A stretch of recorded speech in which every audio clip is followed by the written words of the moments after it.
only thing I ever feel that AJ Wilson did wrong was knowing that she had a shoe and continuing to push the narrative that she was being fucked over by Nike, which started the whole hate train towards Caitlin Clark in the WNBA. Because let's be real, that hate train was not there until the Nike deal. To an extent, but like it got really bad. It got really, really bad. And to be fair, like Caitlin Clark got taunted, then came out and said, she got taunted. Everything in the WNBA just changed. And it's all because of a single ad that caught everyone off guard.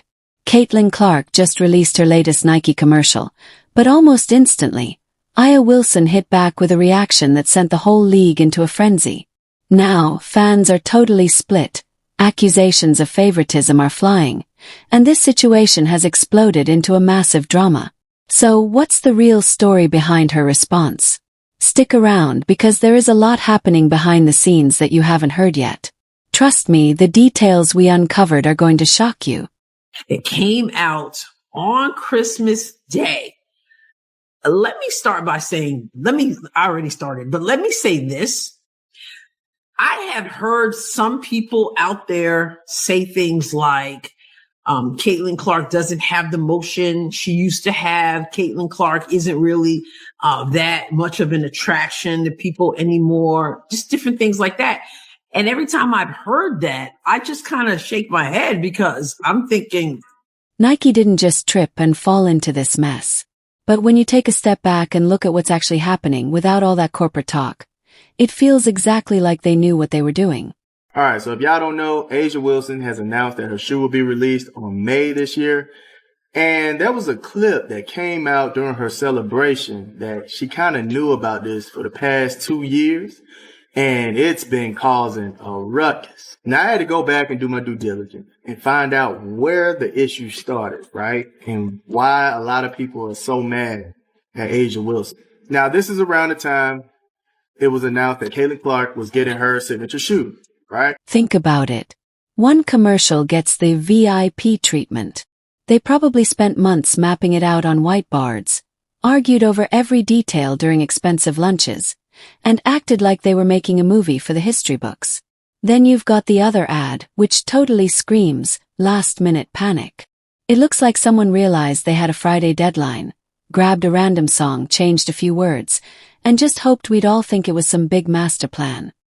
Closing out the year on the New Heights podcast with Jason Kelsey and Travis Kelsey gives us some insight, some information on what the holdup could have been for Caitlin Clark's signature shoe to come out. She's talking about a specific new technology that they are implementing in the shoe. This is where it gets messy. People keep saying this isn't personal, but when you watch these two ads side by side, it's crystal clear. One is fighting to be remembered, while the other seems fine with just disappearing into the background. Aya Wilson's Nike moment feels like a substitute teacher rolling in an old TV to play a dusty motivational tape. It uses a nursery rhyme everyone knows, swaps a few lyrics, and hopes nostalgia does the work. It's basically the reheated pizza of commercials. It gets the job done, but you're definitely not texting your friends to tell them to watch it.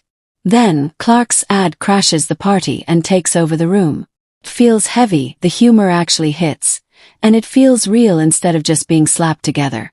2024, Caitlin Clark's rookie season helped the WNBA hit milestone TV and attendance figures, but Clark's emergence created a toxic, racially divisive narrative that she was almost single-handedly responsible for salvaging the league's foundation when built by mostly black player base. First of all, Caitlin Clark is 90% of the reason why the WNBA is even in a question for a lockout right now. Caitlin Clark is the only reason why these players are making $1 million a year. Let's be completely honest. Like, if you guys saw their viewers this year, Caitlin Clark games on ESPN had 3. The difference in effort is impossible to hide, and Nike knows it. They don't spend millions of dollars and accidentally send a message. Dropping Clark's campaign on Christmas Day, exactly 40 years after Michael Jordan's iconic holiday ad, isn't a coincidence. Unless Nike's marketing team forgot how to read a calendar, that date is a giant neon sign. They're telling us she isn't just another player. She's the one they're betting the future on. Now this is where it gets tricky. Aya Wilson isn't some rookie. She's a powerhouse with the trophies to prove it. She's been the face of the league and an MVP. But Clark has that it factor, the kind of pull that sells out arenas and turns casual viewers into die-hard fans. Nike doesn't care about being fair. They chase what's hot, and right now, Clark is on fire. You was to walk in the Nike store today and it said AJ on there. I'm guessing you would have named a lot of other athletes before you got to Asia Wilson. Okay? Or AW, however she gonna market that shoe. You ain't gonna know that it's Asia Wilson shoe. I'm sorry. And like I said, I love her game. I really do. But Caitlyn did. Watching Clark's commercial is like a movie crew taking over a quiet street. 1 minute everything is normal, and the next there are Nike trucks, professional lights, and huge celebrities everywhere. This wasn't cheap. Took permits, planning, and a ton of money. You don't shut down a neighborhood for a casual project. On the other hand, Wilson's ad could have been filmed in an afternoon without anyone even noticing. That gap isn't a mistake. It's a choice. Even the celebrity cameos in Clark's ad feel like they belong there, building her brand instead of just looking random. All surprised. We were all excited. We were all thankful when Christmas Day, Nike unveils Caitlin Clark's newest commercial, the most original commercial that they have had in recent memory. Of all the past commercials they've dropped over the last 5 to 10 years, this Caitlin Clark From Anywhere campaign seems to be the most creative that Nike has been throughout that time span. Linking Clark to Michael Jordan's legacy is a massive swing. Nike is betting big that she can change women's basketball forever. It's a huge risk that could backfire, but Nike has always been bold when they see a cultural shift. The weirdest part: launching this huge campaign when you don't even have products ready to buy is almost funny. But marketing doesn't just show us reality, it creates it. Wilson has been at the top for years, and now she's watching someone else get the royal treatment. That's got to be a weird feeling. You can't protect your popularity with stats, and fame doesn't wait for permission to find a new favorite. Start with a statement. Asia Wilson is insecure. Now, there will be people who will hear that statement and will say, you gotta be kidding. Asia Wilson is the most confident person you've ever met. She lets you know what she can do, what she has done, what she's been a part of building, on and on. Linking Clark to Michael Jordan's legacy is a massive swing. Nike is betting big that she can change women's basketball forever. It's a huge risk that could backfire, but Nike has always been bold when they see a cultural shift. The weirdest part: launching this huge campaign when you don't even have products ready to buy is almost funny. But marketing doesn't just show us reality, it creates it. Wilson has been at the top for years, and now she's watching someone else get the royal treatment. That's got to be a weird feeling. You can't protect your popularity with stats, and fame doesn't wait for permission to find a new favorite. Crappy hit piece on Caitlin Clark, attacking the fans, and trying to diminish her accomplishments. That's why I'm not a big fan of Time Magazine picking Asia Wilson for Athlete of the Year. I think this was pre-planned because they're saying a lot of crap about Caitlin Clark, her accomplishments. To me, the articles about Caitlin Clark has nothing to do with Asia. This situation shows us what pro sports usually tries to hide. Business follows the hype, not just the trophies.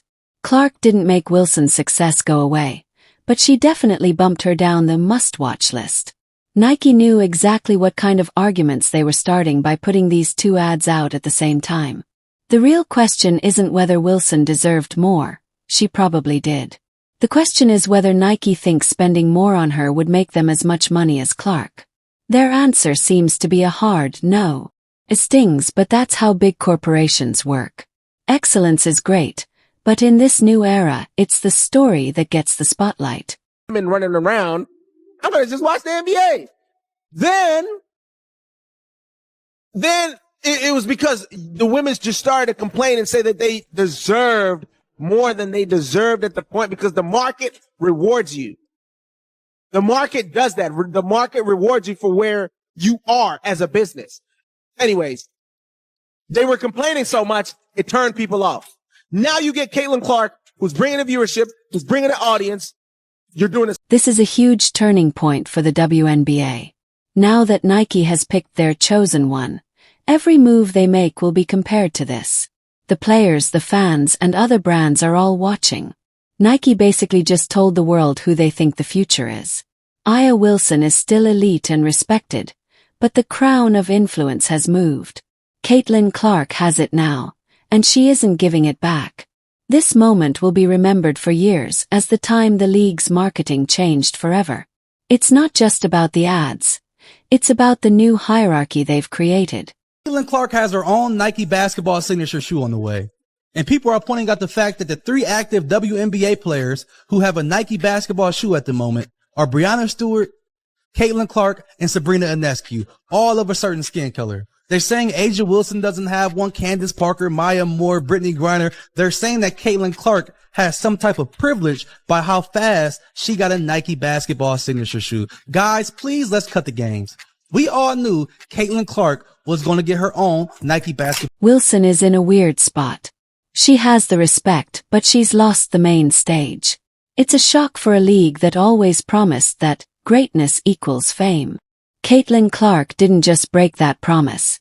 She tore up the rulebook. The hard truth is that once the center of gravity shifts, it rarely moves back. Even if Wilson keeps winning, the spotlight has already moved on. This will be remembered as the moment where influence became more valuable than dominance.